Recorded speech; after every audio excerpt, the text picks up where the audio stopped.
வணக்கம். இப்போ பார்த்தீங்கன்னா திங்கக்கிழமை நிஃப்டிக்கான அட் த மணிலேருந்து சப்போர்ட் அண்ட் ரெசிஸ்டன்ஸ் எடுத்திருக்கு. இப்போ இந்த சார்ட்டில் பார்த்தீங்கன்னா முந்தின நாளோட லோ கொடுத்துருக்கேன், ஹை கொடுத்துருக்கேன், ப்ரீவியஸ் க்ளோஸ் ஓப்பனுங்கிறது நமக்கு மார்க்கெட் ஆரம்பிக்கும் கிடைக்கும். அதுபோக 25,450 ரேஞ்சை வச்சு மேலே 2 ரெசிஸ்டன்ஸ் லைனு, கீழே 2 சப்போர்ட் லைனு.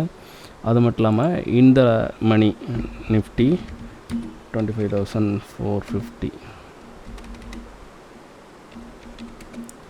சரி, கால் ஆப்ஷனுக்கு வந்து 25,450. ஸோ அதுக்கான லெவல் வந்து லோ வந்து 104 ரூபா, க்ளோசிங் 135, ஹை 185. இதே சேம் வந்து புட்டுக்கு. ஓகே, புட்டுக்கும் இதே தான் சேம்.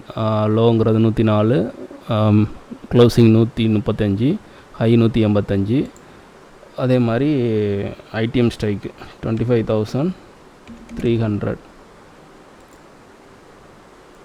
ஐடிஎம் ஸ்ட்ரைக்குக்கு இதுதான் every 50 point on support and resistance. ஓகேவா? இது காலுக்கு 25,700, இதுக்கு வந்து புட்டுக்கு. ஸோ இது வந்து புட்டுக்கான இது. ஸோ லைவில் வந்து இதெல்லாம் எப்படி ஒர்க் ஆகுதுன்னு செக் பண்ணி பாருங்கள். தேங்க்யூ.